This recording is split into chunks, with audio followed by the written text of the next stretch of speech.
Estamos en vivo a través de la señal de Globovisión y seguimos conversando con Enrique Ochoa Antich, político, escritor. Pues bueno, seguimos hablando de diferentes temas del acontecer político nacional. Ya hablamos de Argentina, ahora estamos en el panorama nacional. Hablamos también del tema de las negociaciones, el alivio de sanciones que hoy tiene Venezuela, que eso podría permitir que mejoren los indicadores económicos, pero está supeditado, lo estábamos hablando antes de irnos a la pausa, hasta el 30 de noviembre. Vamos a compartir con nuestra audiencia también otra opinión, siempre nos gusta contrastar, escuchar diferentes visiones. En este caso es un tweet, no, ahora es un X, un post de Luis Vicente León a través de la red social X, donde él escribe lo siguiente: es evidente que la palabra que mejor describe la situación actual sobre los acuerdos entre Estados Unidos y Venezuela es incertidumbre, califica él esta situación. Ambas partes siguen buscando mantenerlo vivo, pese a que no han podido avanzar mucho sobre el tema candente y complejo que representa la habilitación de María Corina. La pregunta no es si Estados Unidos tomará alguna medida de retroceso o no, sino hasta dónde podría retroceder si no se logra algún mecanismo para resolver este tema. Él dice, es obvio que algo harán, pero ¿qué? Es muy probable que su estrategia en este caso no sea reeditar el fracaso de las sanciones previas, sino alguna fórmula distinta. Evidentemente esto significaría un retroceso en el proceso de negociaciones que se han venido desarrollando, pero tiene que haber alguna respuesta si Estados Unidos pues ha dicho que, ha advertido que hasta el 30 de noviembre, si Venezuela no habilita a María Corina Machado. Pero ¿qué podría pasar? Como estábamos conversando antes de irnos a la pausa, revertir todo este alivio de sanciones, las empresas, los trabajos que se están desarrollando, es un proceso que es bastante complejo y muchos analistas económicos han dicho es muy difícil que se pueda retroceder en distintos acuerdos en los que se ha avanzado entre Venezuela y Estados Unidos. ¿Qué podría pasar? Sí, a mí me parece, como te digo, que no va a ocurrir esa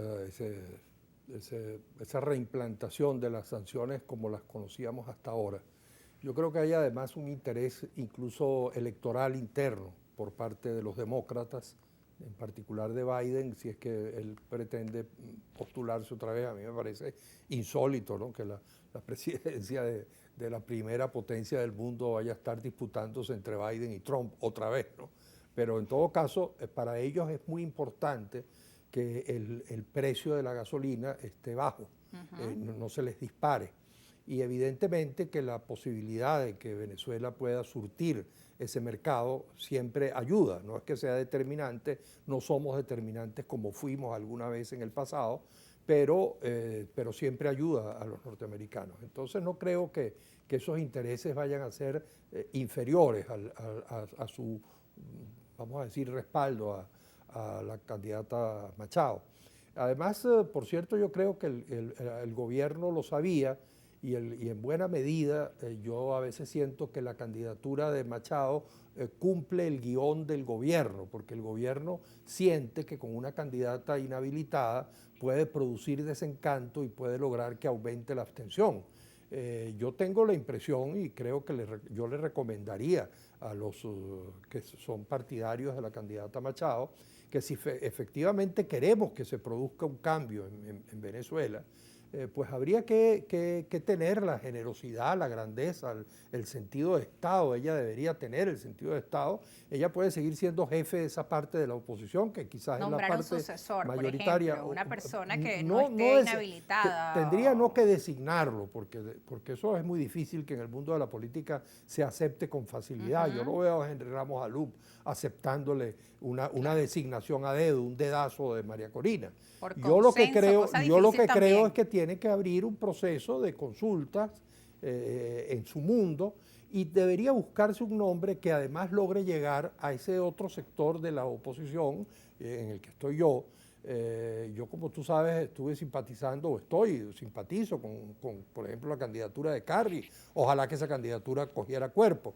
Pero, lógicamente, si aparece un nombre que logre reunir al 80% de la oposición que está más allá de la plataforma y del machadismo, y logramos una candidatura que además no solamente logre esta maravilla de reunir a la mayoría de la oposición, sino que además logre conseguir la quiesencia, siempre uso yo la palabra, el reconocimiento por parte del gobierno para entregarle, que es lo fundamental si queremos un cambio. porque yo no entiendo a veces los que plantean que lo mejor que podemos hacer es escoger al candidato que más antipático le parezca a Maduro. Bueno, eso es complicar el cambio, porque no estamos aquí en Argentina, no estamos alguna gente dice, bueno, si María Corina llega a la presidencia, ella hace igual que Chávez. Esto no es el puntofijismo, que tenía unos escrúpulos democráticos y permitieron que un golpista que había protagonizado 2 golpes de Estado fuese candidato y ganara la presidencia de la República. Ahora fíjate, muchos de los comentarios que leí en redes sociales de venezolanos opinando sobre las elecciones en Argentina, eso es para que vean que los latinoamericanos queremos ejemplos de cambio claros, queremos personas directas. Y esto pues también lleva a analizar, ¿no?, lo que ha sido el tema de la campaña política o la comunicación política, la interpretación que uno percibe que tiene la audiencia cuando leemos pues los mensajes que emiten sobre quién debe ser quién es una figura de oposición real y quienes son considerados falsa oposición. Eso pues también es visto y la candidata María Corina ha buscado, pues se ha mostrado como una candidata que es fiel a sus principios y es la verdadera opositora. Claro, ese ha sido, digamos, el truco comunicacional que se ha usado. Pero lamentablemente equiparar lo de Argentina, porque algunos ya están diciendo, bueno, igual que Milei va a ser la candidata Machado. Equipararlo de Argentina con Venezuela no es correcto, porque en Argentina hay un régimen, como te decía, democrático, donde se respeta. Han tenido alternabilidad en los últimos años. Han tenido, exactamente, y hay un reconocimiento del adversario. No hay un partido-estado, el peronismo no controlaba las Fuerzas Armadas, el peronismo no controlaba el Poder Judicial, el peronismo no controlaba todos los poderes públicos.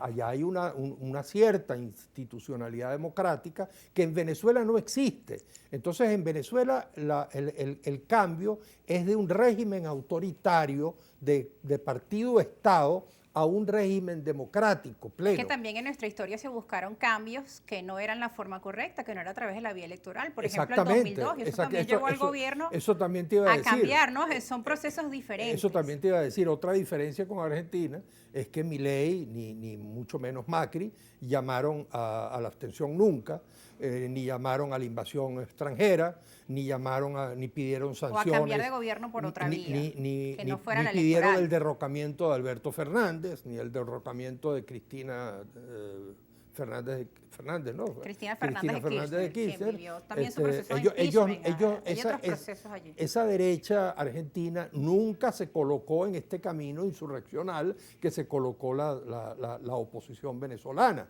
Aquí se llegó a pedir la invasión de los Estados Unidos, aquí se llegó a simpatizar con una intervención militar extranjera, aquí se llegó a pedir sanciones contra nuestro país. Eso es algo sumamente grave. Entonces, claro, por eso es que estamos en una situación tan complicada que, por ejemplo, nos complica también toda esta situación que tenemos con el Esequibo, porque un país así, fracturado, dividido, confrontado, es difícil que pueda acudir a enfrentar situaciones tan difíciles como esta que tenemos por delante. Entonces, yo siempre digo, caramba, ya está bueno de la camorra, ya eso es suficiente.